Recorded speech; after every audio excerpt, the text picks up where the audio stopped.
All right, well, we'll go ahead and get started.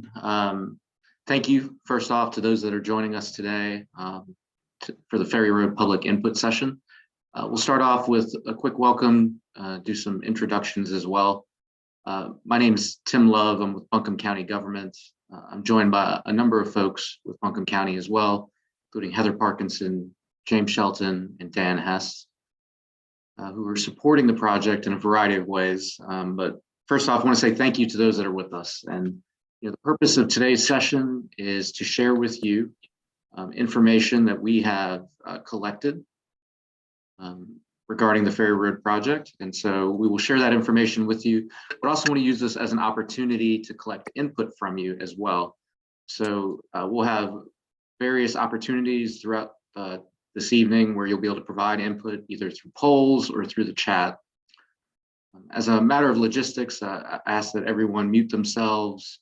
If you have questions, please put those in the chat and we will address those as we approach the end of the session. Additional items, I wanted to make sure everyone was aware that this communication, this is part of our larger communication plan, and by no means the last communication you'll get from us. We've had various sessions with neighbors surrounding the property that are directly impacted. We've had sessions with local nonprofit and advocacy groups. We have a website that's available that has many of the details, including the project report.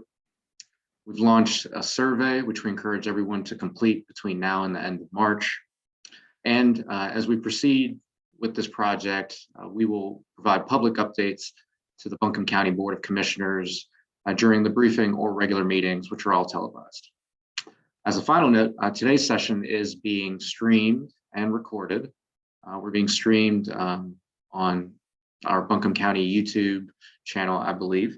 So lots of different ways to connect with us. We encourage, if you're able to share this with folks who weren't able to make it, we always ask that you do that. All right, so I think that covers our logistics. We're gonna go ahead and get into the presentation. Again, we'll have a few poll questions throughout the presentation. That way you have an opportunity to provide input. But we do ask that you save the majority of your questions until the end, but you're welcome to put them into the chat as well. At this point, I will go ahead and share my screen and we'll walk through a quick presentation to get you up to speed on this project. All right, everyone should be able to see my screen. You should see an agenda slide. We are at the welcome and introductions. And we are quickly going to get into the purpose and goals of the project, an overview of the plan and the vision. Spend the majority of our time today reviewing 5 example scenarios for the property. We'll spend a good amount of time gathering your feedback today, and then we'll talk about our next steps.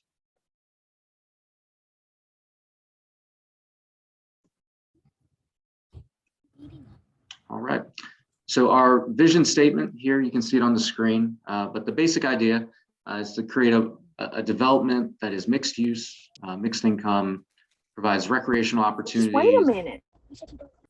Opportunities for sustainability as well. And so this is the vision, ultimately to meet many of our what we believe are community goals with this property. Those specific goals that we wanted to talk about, these are examples on the slide. We see this as a diverse live workplace style community that has inclusive and affordable housing, some potential opportunities to create jobs, but the primary goal to create additional housing. Sustainability and environmental stewardship are paramount in this project, and we led with that approach, and we'll talk more about what that means shortly. Additionally, we want to make sure we're looking at transportation opportunities so that this is bike and pedestrian friendly, but also connected. Shift into our next slide. Did I skip forward? I sure did. So in terms of our goals for the slide, this will be our first poll. We're going to just take a minute. James, I think, will launch the poll so we can get a sense from the group, which 2 goals are most important to you. So you should be able to populate on that on the screen. Again, please select 2 goals. Give it just a couple minutes. And then once we have given it, let's say, a minute, we'll end the poll and we'll show you the results in real time.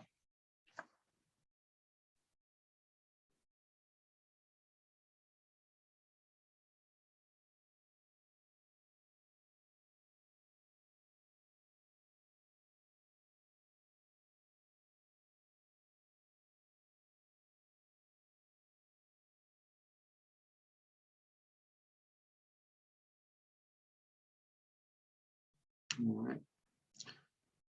Just about everybody submitting the responses. So we'll go ahead and close the poll if that's all right, James. Great. So I believe everyone should be able to see the results. If not, let's share them. Great. So in terms of which two goals are most important to you, I think everyone can see my screen. If not, it looks like we've got 3 goals that tied. Got a small group today, but it seems there's an emphasis on sustainability and stewardship, as well as the opportunity to create living wage jobs, and as well as recreational opportunities. So those were the primary survey results today. Followed by that, we have folks that are interested in aging in place style communities, as well as inclusive and affordable housing. And that looks like it. Well, thank you for populating that poll. We just wanted to sort of make this a more interactive session, so appreciate y'all doing that with us today. All right, so we'll get back to the presentation. At this point, you should see a map of the property. And so I know many of you are familiar with the site based on our discussions, but just for those that aren't, wanted to get you oriented. So the Ferry Road property is represented where you can see my cursor, which is this pink site in the middle of the screen. It's 137 acres, currently undeveloped, off of Brevard Road, but also along the French Broad River. This property is unique for a lot of reasons. Its proximity to recreational opportunities like Bent Creek River Park, as well as the Arboretum.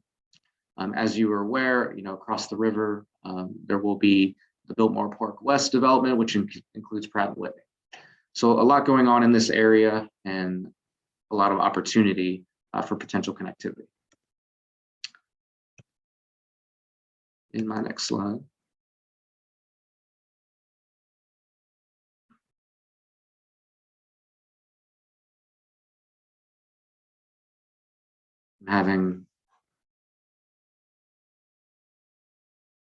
Are y'all still able to see my screen? Great. So in our next slide, we give yet another view of the property. Again, you can see the property boundary in pink with the potential for greenway development that would connect the property along the French Broad River as a recreation opportunity, connect to Bent Creek River Park, and ultimately connect to the bridge that is constructed across the French Broad River, which includes a 10-foot path, multi-use path, and that would then connect us to the Biltmore Park West property. It's a really exciting opportunity to create sort of a bike ped friendly community that connects to workforce opportunities, but also recreation opportunities.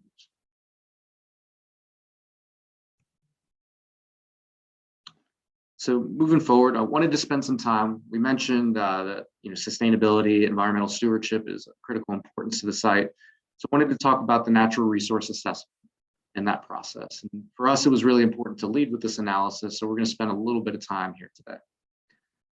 The approach for this is what we called a layer cake model. And so we brought in a firm that specializes in environmental planning. And what they did for us is look at the various layers of the development to identify conservation zones. And so you can see those. I won't read them all to you, but we looked at things like the floodway. We looked at wet areas, other unique natural communities. We took each of those layers and combined them into what you see on the right, which is our layer cake.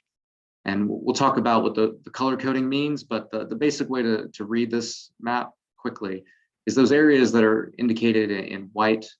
Those are the areas that we believe are most suitable for development, and areas that are depicted in darker shades like the green, we believe those need to be conserved. And so we'll talk about what that means a little bit more in just a second.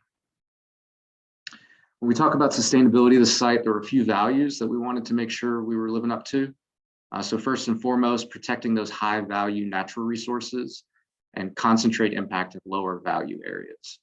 So again, focus development in those areas that are lower value, while making sure that we preserve that which is important to us. As always, we want to make sure that we're avoiding steep slopes, so that we preserve our ridges. Also want to look at transportation opportunities, proximity to utilities, but also make sure we're considering other types of conditions as we look at the development, in particular proximity to the interstate. I'm going to go through this pretty quickly, but we've got a few different conservation zones we're looking at. And so you'll remember from the prior slide, the dark green, we refer to these as critical zones. And so these are areas that we want to stay away from at all costs. Examples of those are watercourses, or wetlands, riparian natural communities. So we view these as off limits from a development standpoint.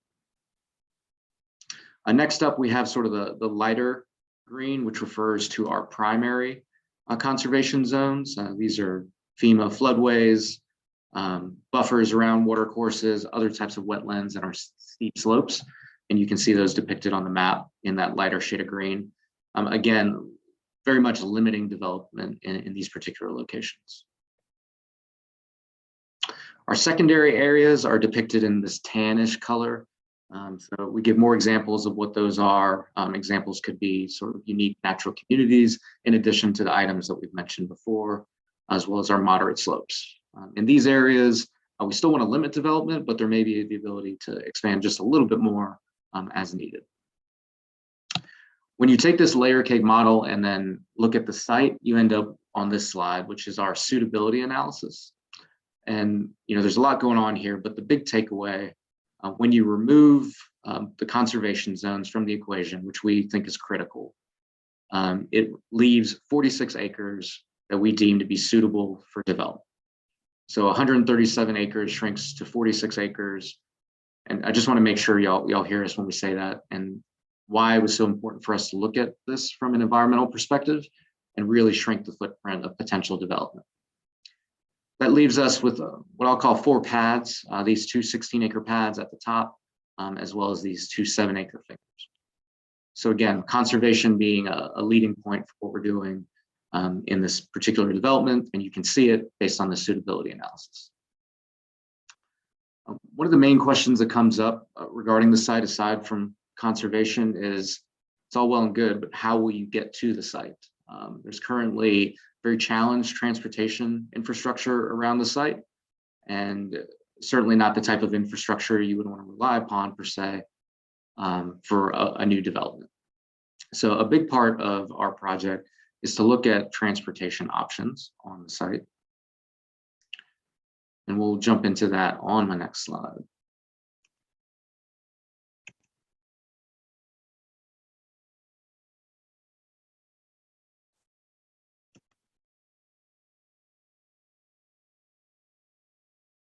Having the dreaded technical difficulty.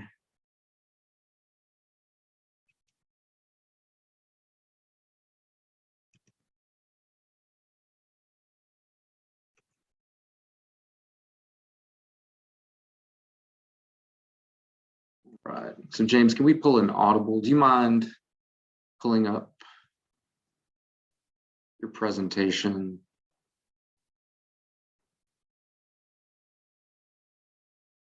Looks like I'm back. Sure, just one second. Oh, you good? Fine. I'll have it ready just in case, Tim. Yep, I appreciate that. Thanks, y'all. So transportation of critical importance on the site. And so what we've done here, and we'll walk through these options in a little more detail, is we've looked at 3 main transportation routes: a southern access option, a Ferry Road one-way option, and then a new access option. And so our process is to do due diligence. We don't view all of these options as the same, but our job is to look at them. So we've done that. In terms of getting into the details, the southern access option you can see here depicts, a new road that doesn't currently exist, that would start just north of the church there on Brevard Road. We believe that this is a really favorable option because it takes a lot of the traffic that would potentially go to the site onto a new road and out of the existing neighborhood infrastructure, which we think needs to be improved. Our next option is an option that was introduced in a prior development plan, and it's referred to as the one-way option, which would take the Dry Ferry Road property, which is currently a two-lane road or a two-way road, and turn it into a one-way road. We know that this option was presented and was not viewed as favorable by residents in the neighborhood, and we acknowledge that. However, we wanted to look at it because it was the last option that was presented by the prior developments. The challenge with this option, one of which is the aging infrastructure. Specifically, there's a bridge on this Dry Ferry Road that would need some type of repair or replacement. But additionally, the intersection is a really difficult turn. So not an ideal option, but something that we looked at. Finally, option C, which is a new access option. This refers to basically a route that would go through the Benchmark Auto property, which is there. And this option we've discussed with the property owner and is not the preferred option, but is something that we believe could be on the table if it's beneficial to everyone involved. So these are the three options we looked at. There will likely be other options that come on the table. There's a lot of work that needs to be done in terms of design and engineering, but just wanted to make sure that it was clear we acknowledge the need for additional transportation infrastructure to access the site. With that said, would like to transition to the scenarios. And like I said, we've got 5 scenarios and we're going to walk through those shortly. Again, sustainability being an important aspect of this project, we give a few examples of what we're looking at. Again, conservation of existing ecosystems, making sure we're prioritizing stormwater, looking at, minimizing the footprint on the site, lots of different aspects there. And so we've taken that into account when we develop these scenarios, but what I wanted to communicate to you is we've looked at 5 scenarios, and you can see on this slide, they progress from lowest density to highest density. And with each of these scenarios, we're going to give you an idea of what's possible on the site, but none of these are final.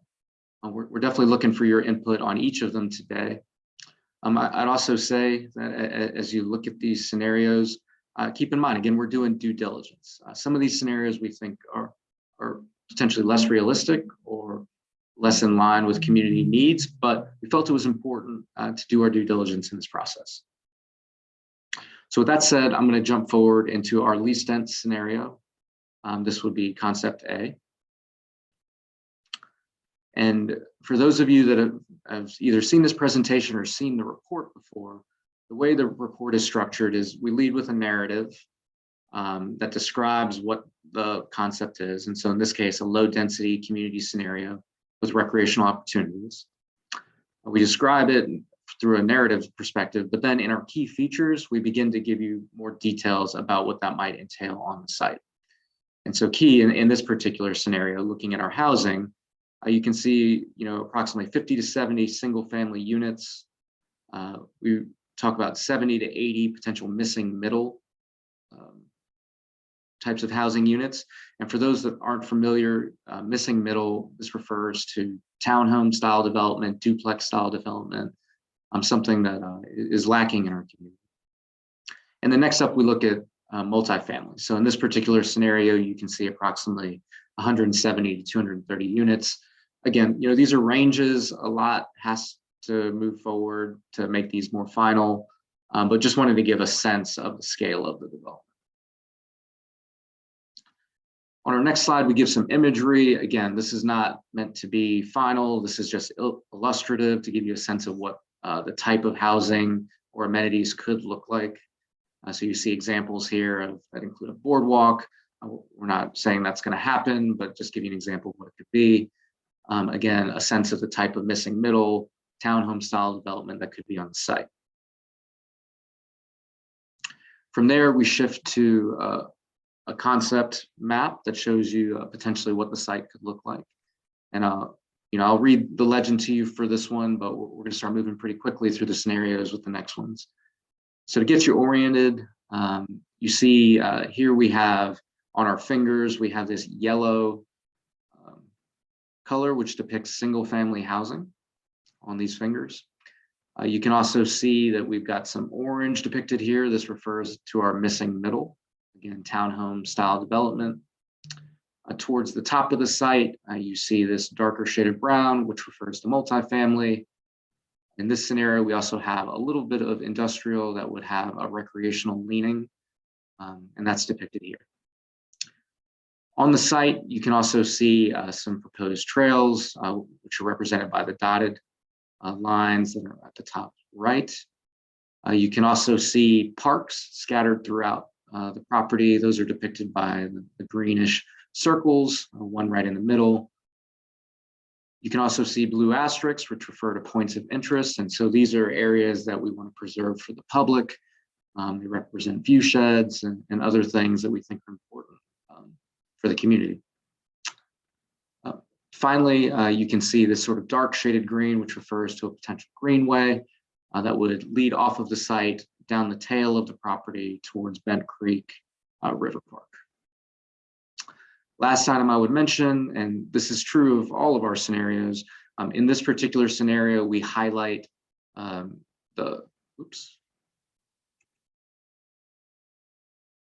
we highlight an area that we would view as preserved, and this is sort of the wetlands that are on the site. So not expecting development there, just in this particular case, depicting a boardwalk that would be preserved.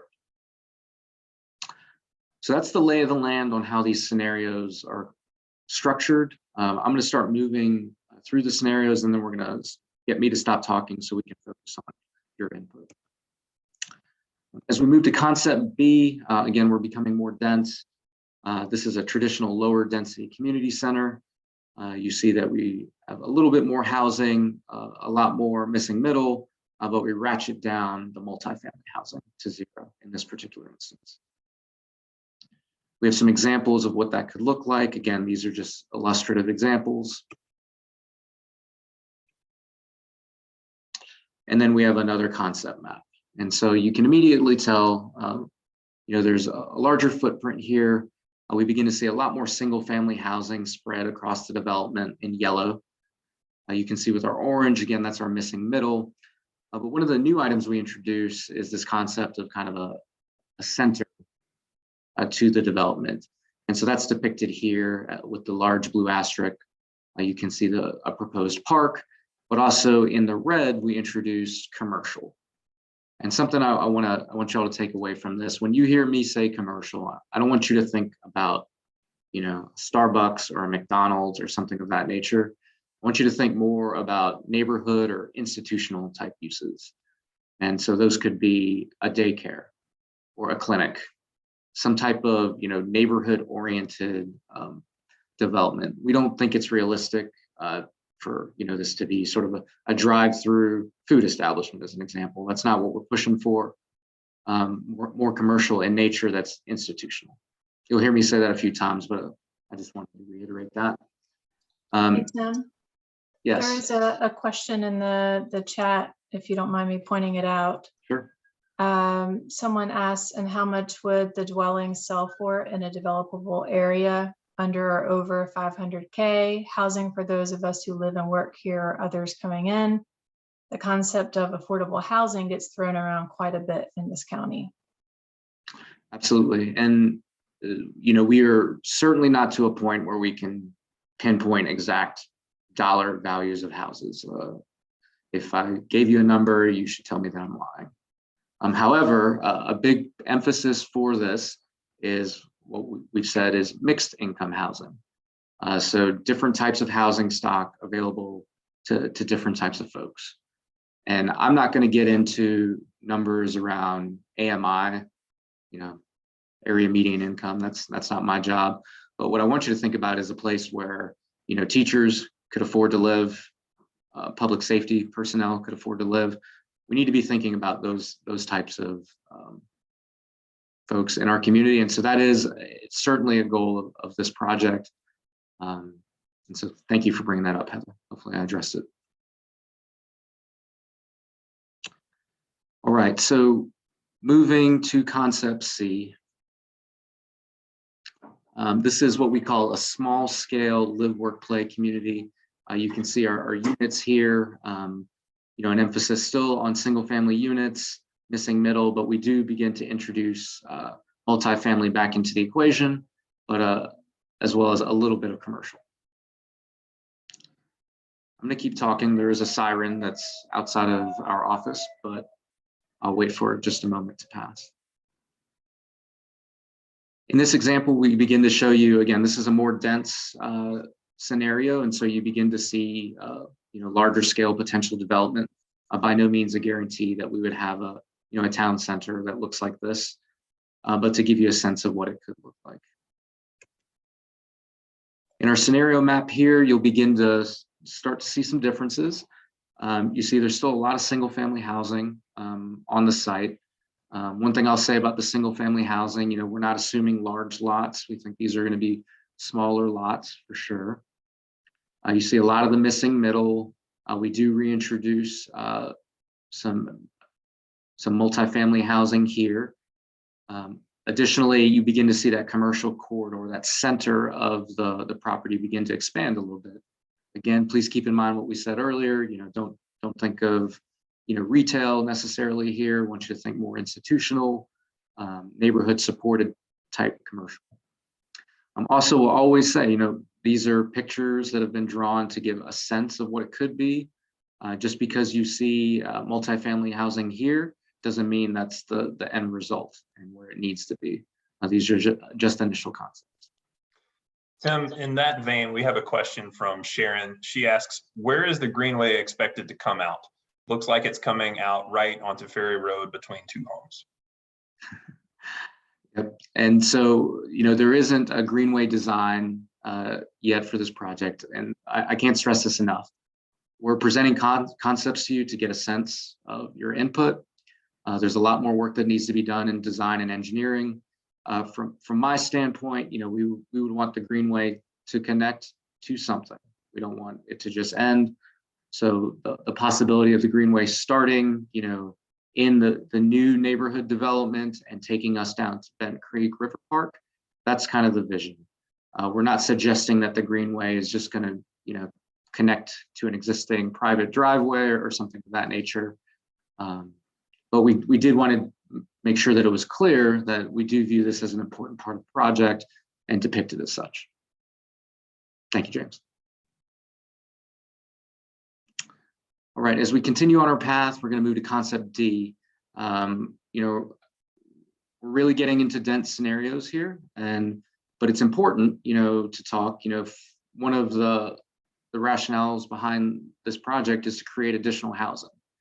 And one of the best ways to do that is through multifamily housing, which is more dense. And so what we see here in this scenario is we really ratchet down single family housing, which takes up a large amount of space that could be used for other types of more dense development. Additionally, we still have an emphasis on the missing middle, but we begin to see multifamily in the 700 to 900 unit range. Again, this is not a guarantee. This is just showing what could be. You get to see examples of what this could look like. You're starting to see larger development, not necessarily to the point of needing additional parking, but we're sort of teetering on it. And additionally, as part of this, as you'll see in the layouts, you begin to see more of this sort of hybrid style stock, where you've got commercial on the bottom with residential on top, typically in the form of multifamily housing. You can see that in this particular scenario presented. Additionally, you begin to see a larger park in the center of the property, a lot of multifamily housing throughout, no single family housing, but you know, the continued use of a greenway and trail system. So again, due diligence, one of our more dense scenarios that we looked at. Our final scenario to look at today is concept E, which is considered to be a small commercial or business park. It's an option we wanted to look at. We're not sure that it is a realistic option, especially considering all of the development that's occurring across the river. But in this scenario, you're seeing minimal housing and really an emphasis on what would be a commercial hub. Get some examples of what that might look like. Here's the concept layout for that particular development. Lots of purple indicating light industrial, no single family housing, a lot of missing. So that concludes our scenarios. We went through 5 of them today. And at this point, what we wanted to do is stop talking for a minute and do a quick poll with the group so that we can get a sense of what your preferred concept would be. So James, whenever you're ready. We'll give this just a minute or two. I see that Sharon stepped away, so definitely want to give her an opportunity to rejoin us.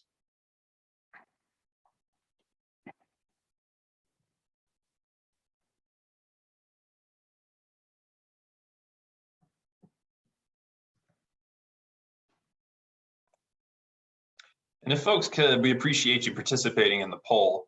After you've voted in the poll, could you post in the chat what you selected and why you made that choice? Just give us a brief statement of why you chose the concept that you chose. Thank you. Feel free to use the chat. Thank you.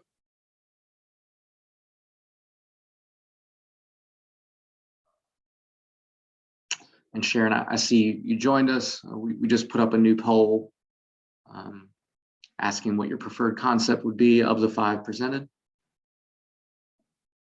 Please feel free to participate.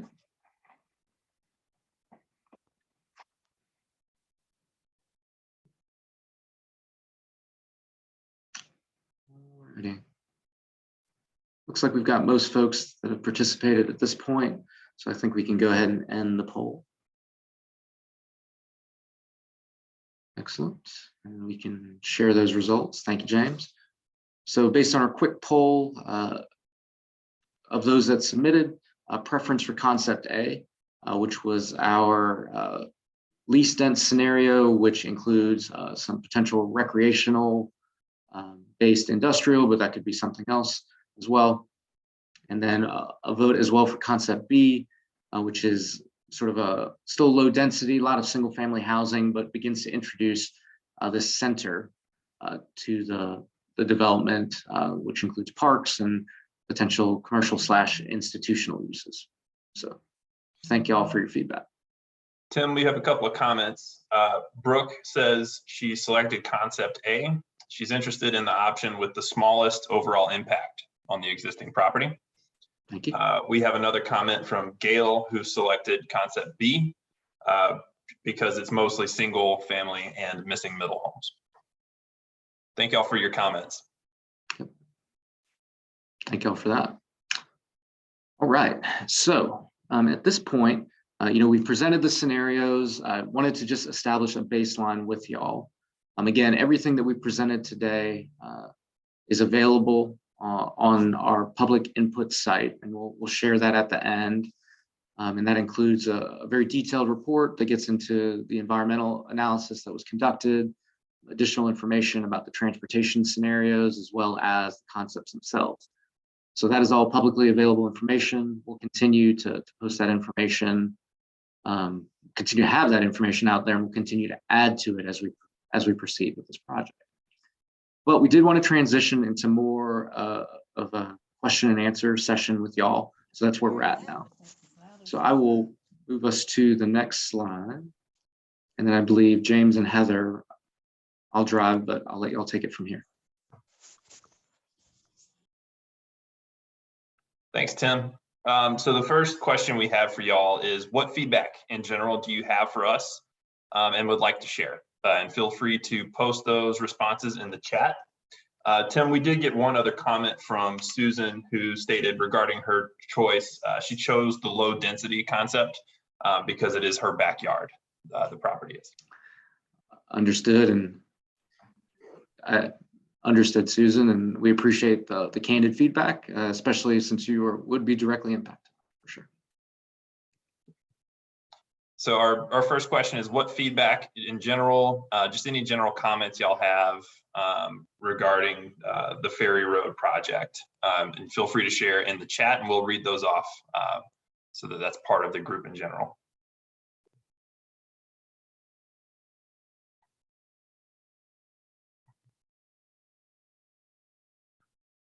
And this can be your opinions on any of the proposed recreational opportunities, housing opportunities, environmental impact, any of the portions of those concepts, what make up those concepts, any ideas that y'all might have on, give us feedback on what you think about it.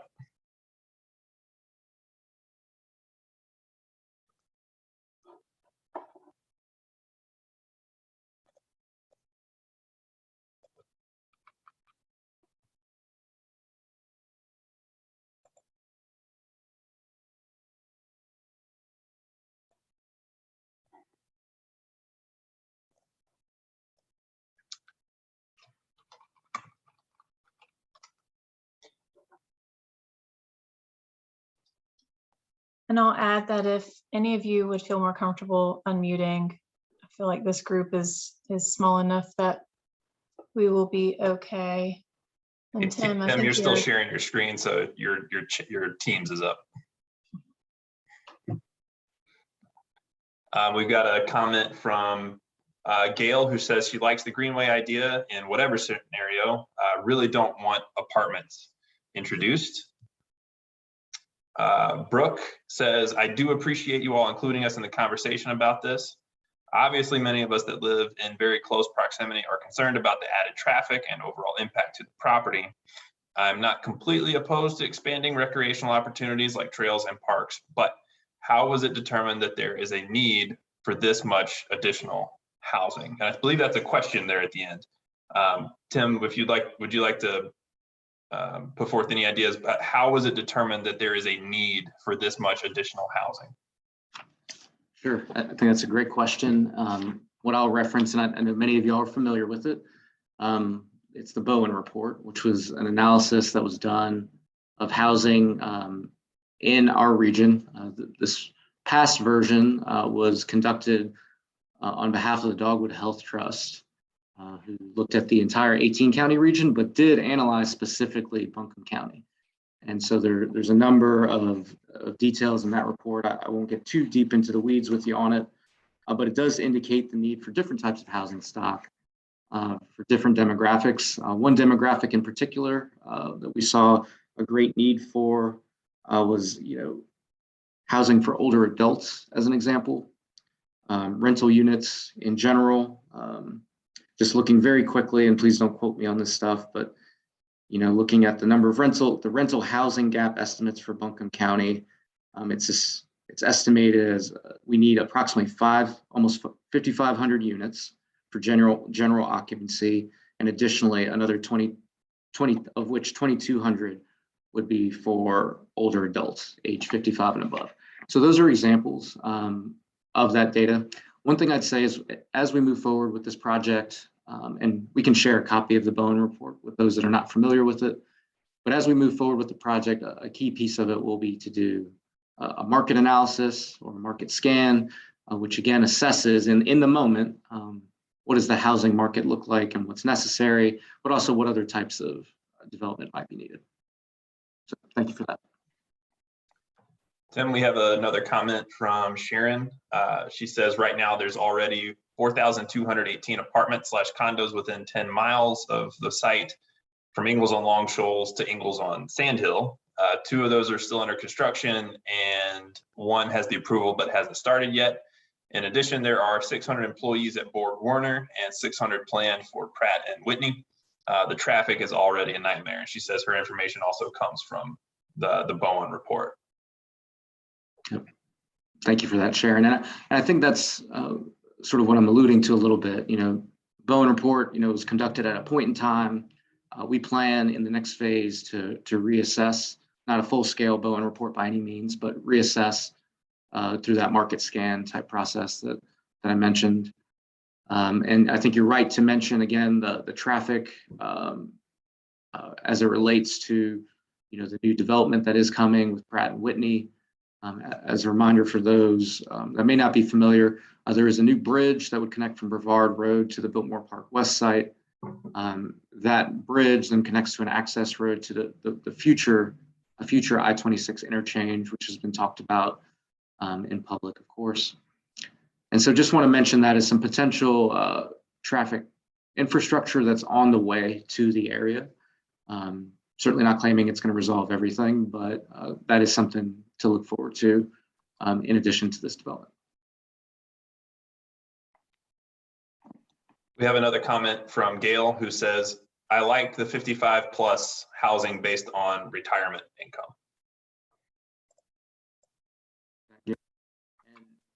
There's a lot of affordable housing is a very complicated space, but I think it's something, I want to stress again, we're talking about mixed income housing because we think it's important to make sure that different types of folks in different occupations could potentially live in this community.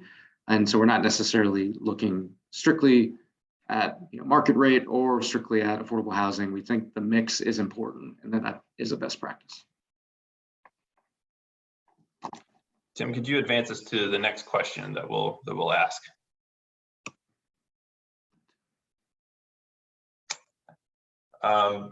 Before we ask that, Brooke says, we have a question, Tim. At what point will a decision be made about the concept that will be chosen? How much input / choice do we as neighbors to this property have in the actual outcome?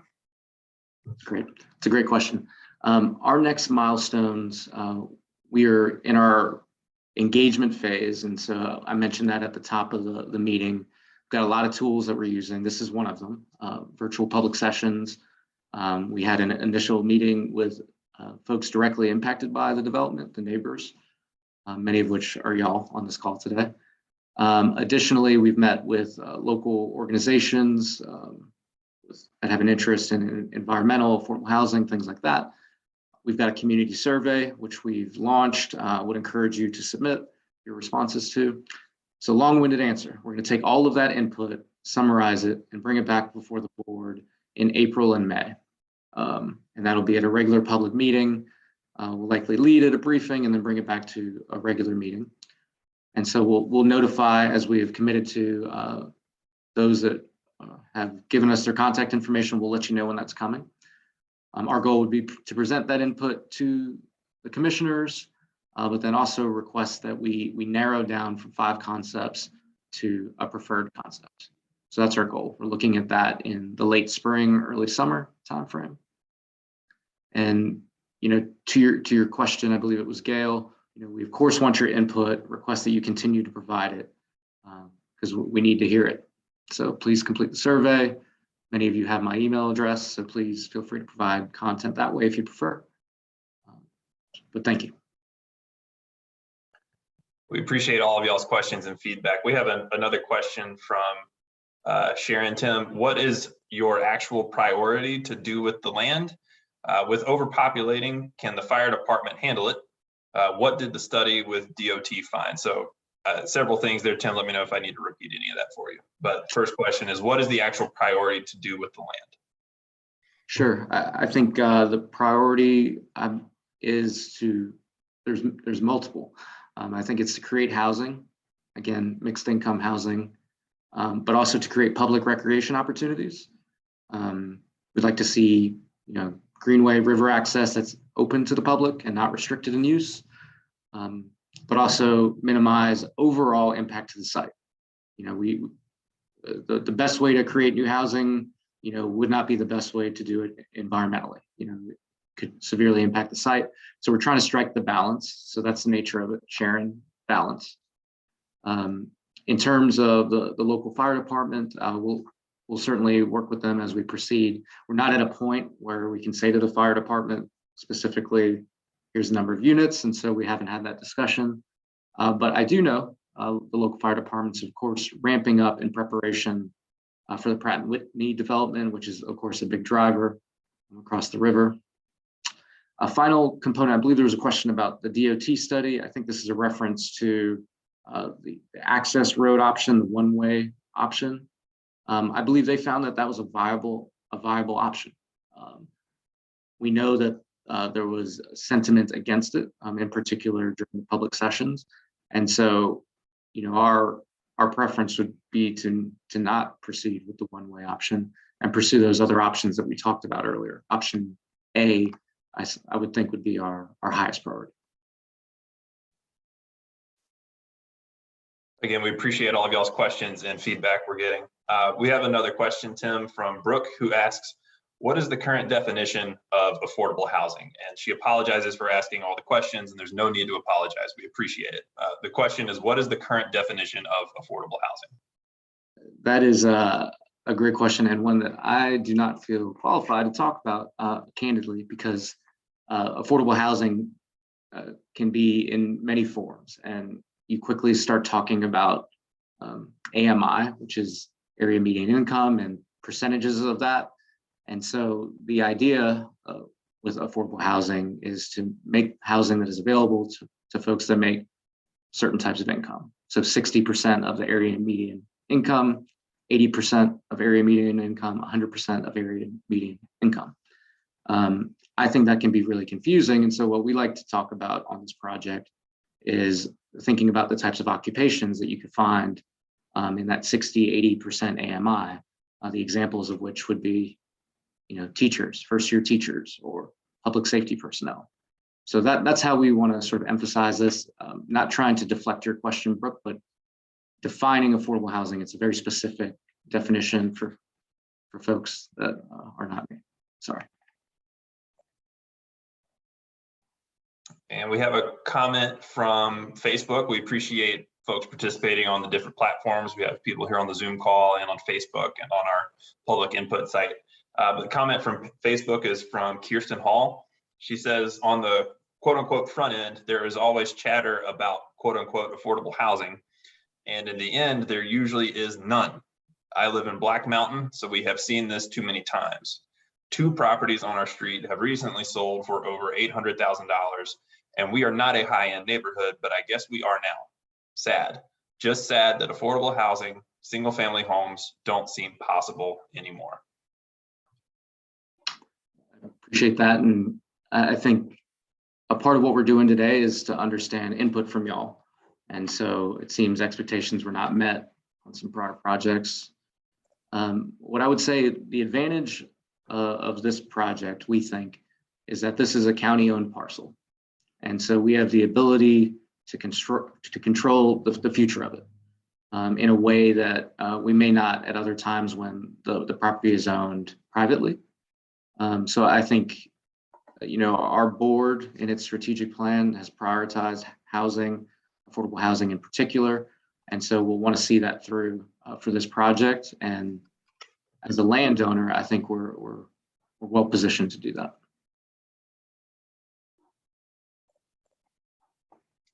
Great, thank y'all. We have just one more question that we'd like to ask before we conclude today. Knowing that this project is moving forward, do you have any ideas that might enhance the outcome? What have we missed that you guys would like to see included? What can we do better to make this the best possible project for Buncombe County?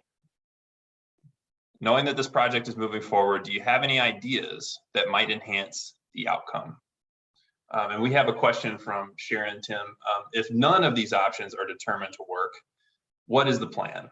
Has there been any discussion on putting the property back up for sale? So I think, Sharon, you bring a great question, and I would say, the door is open. No shovels are in the ground. We will, as I said, be back before the commission in April and May to talk about what we've heard and assess from the commission, are they still interested in proceeding based on the input we've received. So we'll explore that option when we get there. We do think there's a great opportunity for this site. We think it's really important with county ownership as well as county access to dollars and programs that could improve the site. We think it's a great opportunity. If the property were to fall into private hands, there will be less control over the site and in terms of how it is developed. within zoning, of course. But we think this is an important opportunity where we can accomplish a lot. So.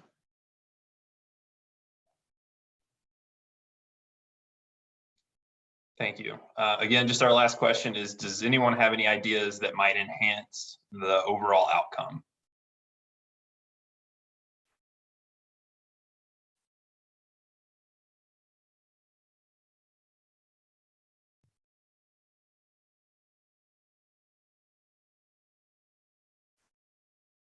Don't be shy.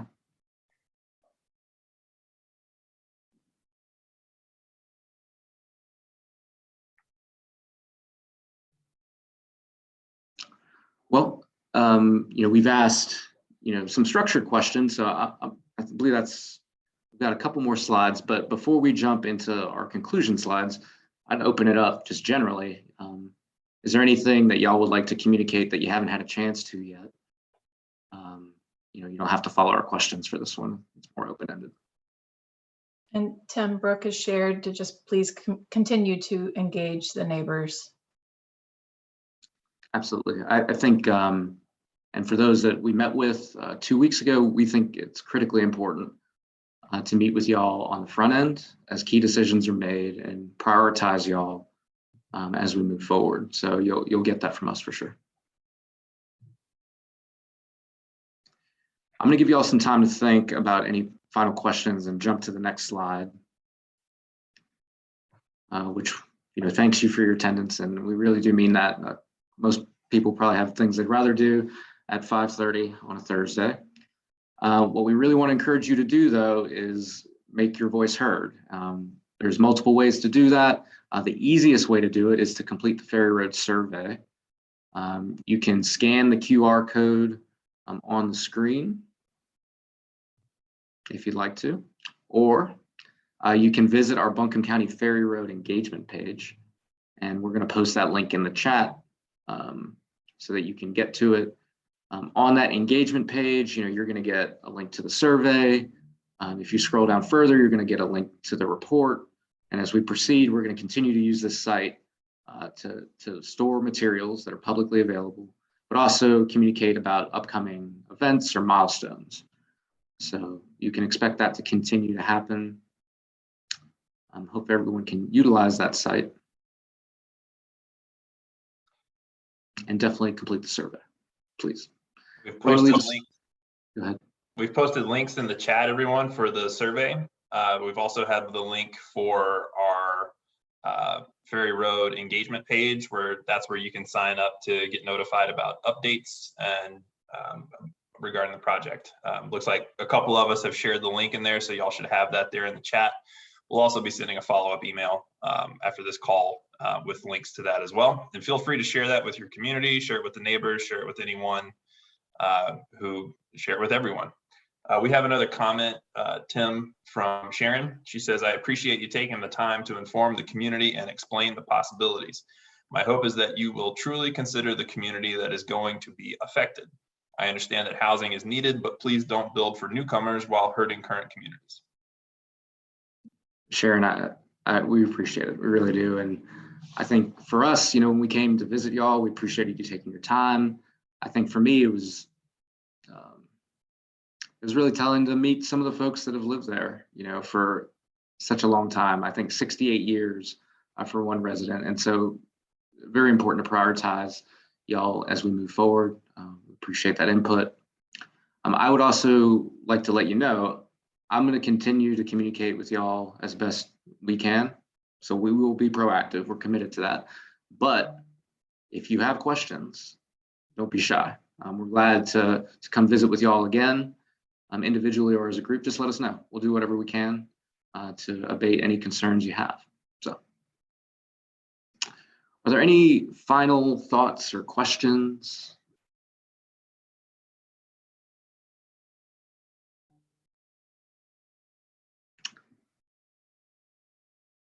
Is there anything anyone else would like to add to the conversation? Anything I missed for our Buncombe County team?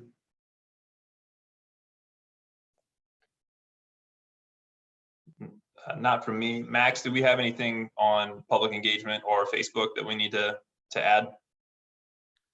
Nope, I shared all the comments already. Thank you. All right, y'all. Well, if no final comments, again, we appreciate y'all's time, your participation. We will be in touch soon, but look for some updates from us on our Ferry Road site. Please complete the survey. And again, for those, I know what I was going to say. If you have not done so already, please give us your email address on the Ferry Road site. That gets you on our distribution list. That way we can share information directly with you by email. So please do that if you haven't already done it. But with all that said, again, we appreciate y'all's time. I hope you have a great evening and a great weekend, and we'll see you soon.